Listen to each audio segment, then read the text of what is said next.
चलिए एक बार फिर आपका स्वागत है। बात करते हैं शराब पर सस्पेंस। मध्य प्रदेश में शराब को लेकर बीते 3-4 दिन से लंबी सियासत दिखाई दे रही है। कई तरह के बयान आ रहे हैं, डॉक्टर नरोत्तम मिश्रा के भी बयान हैं, शिवराज जी भी कुछ बोल रहे हैं और एक तरफ आबकारी मिनिस्टर्स की अपनी बात है। लेकिन इस बीच में एक पत्र जारी हुआ और इस पत्र में यह कहा गया कि शराब की जो दुकानें हैं जिलों से, कलेक्टर को एक पत्र लिखा गया आबकारी आयुक्त की तरफ से। उस पत्र में यह जिक्र किया गया कि जहां जहां शराब की दुकानें है लेकिन क्या वहां और बढ़ाई जा सकती, क्या स्थिति, वास्तु स्थिति से अवगत कराना है। खासकर गांव का जिक्र किया गया है। ये पत्र आपको दिखाई दे रहा है। लेकिन ये पत्र सामने आने के बाद फिर उमा भारती भी सामने आ गई। उमा भारती ने भी एक तरह से जब प्रेस कॉन्फ्रेंस की तो ये कह दिया कि शराब पर बंदी लगना चाहिए, लेकिन उनका कोई जोर और शोर नहीं है, ये विचार करना चाहिए मुख्यमंत्री जी को और मैं उनसे जल्द मुलाकात भी करूंगी। पर अब मध्य प्रदेश में शराब पर सस्पेंस अभी भी बना है। क्या बंदी होगी, दुकानें बढ़ेंगी, नहीं बढ़ेंगी, तमाम तरह की बातें। लेकिन बड़ी खबर यह है कि जो पत्र लिखा गया था उस पत्र को निरस्त कर दिया है, यानी वापस ले लिया। ये मानकर चलिए कि शराब की दुकानों की संख्या अभी तो नहीं बढ़ेगी। अब जरा उमा भारती जी को सुन लीजिए और पहले सबसे पहले जगदीश देवड़ा को सुनिए। जगदीश देवड़ा ने क्या कहा, क्या कहना है उनका मध्य प्रदेश में शराब की दुकानों को लेकर, उसके बाद उमा भारती और फिर कुछ और।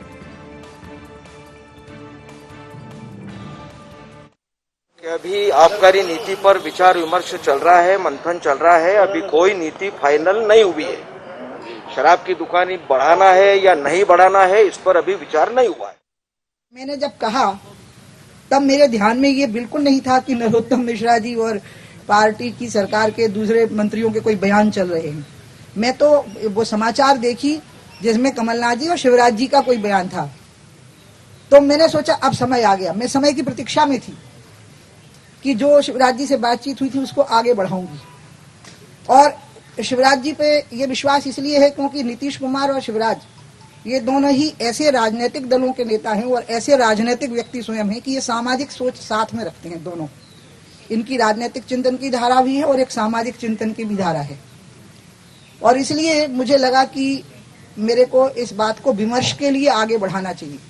शराब माफिया एक ऐसा राक्षस होता है जो 8 अष्टपद होता है। वो इतनी जकड़न में ले लेता है नेताओं को, ब्यूरोक्रेसी को व चिंतक वर्गों को भी, लेकिन फिर भी देश में, प्रदेश में शराब के खिलाफ वातावरण है। ये समझ में नहीं आ रहा कि ये सरकार चला कौन रहा।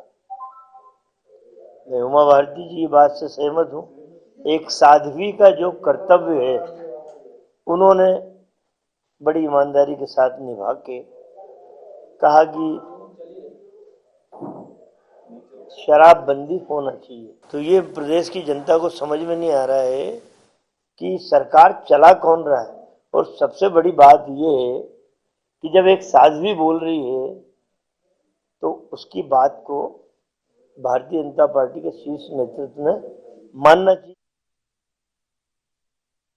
चलिए, तो शराब पर सस्पेंस बना हुआ है और मौका मिल गया कांग्रेस को। तो सज्जन वर्मा भी कह रहे हैं कि जब एक साध्वी बोल रही है और यही साध्वी कई दफा निशाने पर भी आ जाती है, लेकिन समय की बात है और समय की नजाकत है कि शराब पर सस्पेंस कैसे खत्म हो, इस पर हम बात करें। मेरे साथ 3 मेहमान जुड़े हुए हैं।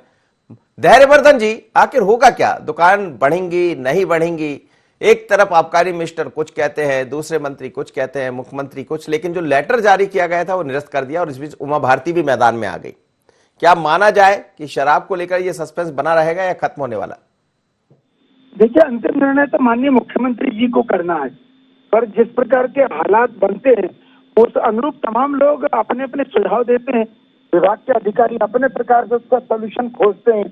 मंत्रिमंडल के दूसरे सहयोगियों के ध्यान में कोई राय होती है तो वो उसको रखते हैं, पर आखिरकार फैसला तो सरकार के मुखिया करेंगे। उनको विशेष अधिकार प्राप्त हैं सरकार के मुखिया के नाते, इसलिए उन्होंने उस पत्र को अभी निरस्त कर दिया।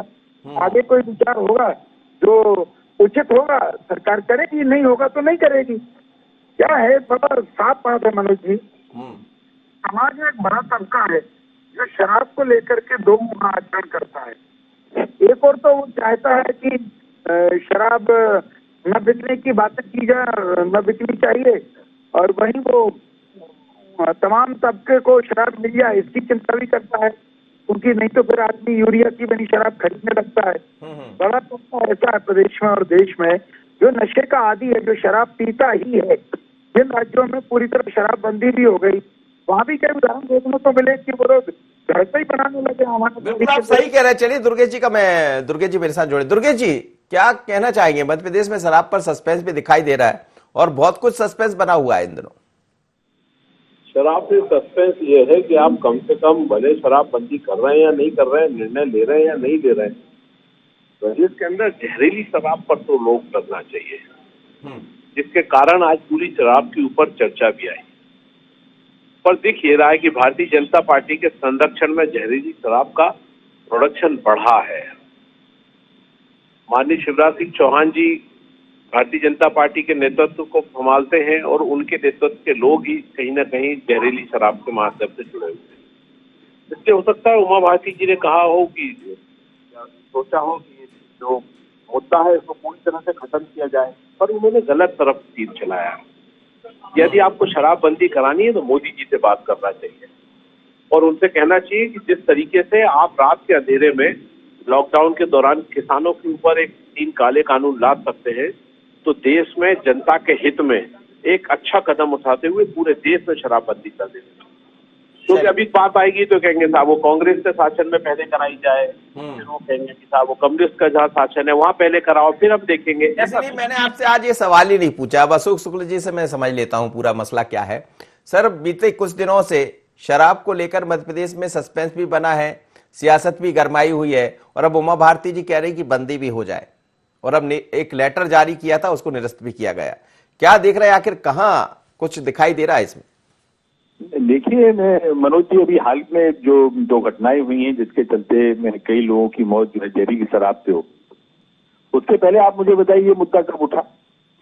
उत्तर प्रदेश में योगी की सरकार है, वहां आपके बिहार में मान लीजिए शराबबंदी हुई थी, गुजरात में तो बहुत पहले से शराबबंदी है, जगह जगह बीजेपी की सरकारें हैं।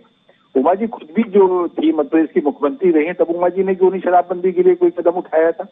तो मुझे लगता है कि ये बीच बीच में जब इस तरह की कोई घटना होती है तब शराब की आलोचना होती है, शराबबंदी की बात होती है। ये सरकार कभी भी शराबबंदी नहीं करेगी। रही बात ये दुकान बढ़ाने और घटाने की, तो अभी जैसा कोई एक वक्ता कह रहे थे कि अभी पॉलिसी फाइनल नहीं है और मुझे भी लगता है कि आबकारी नीति जो इनकी बनेगी वो मार्च अप्रैल तक में वो फाइनल होगी। तब ये देखने वाली बात होगी कि शिवराज कितना सम्मान करते हैं उमा की भावनाओं का, किस तरह से वो प्रदेश को शराब से मुक्ति दिलाते हैं, या फिर वो अपनी एक जो उनकी एक राजस्व आती है, जो आबकारी से राजस्व आती है, मुझे नहीं लगता है कि शिवराज सरकार जो है अपनी राजस्व को घटाने का कोई काम करेगी।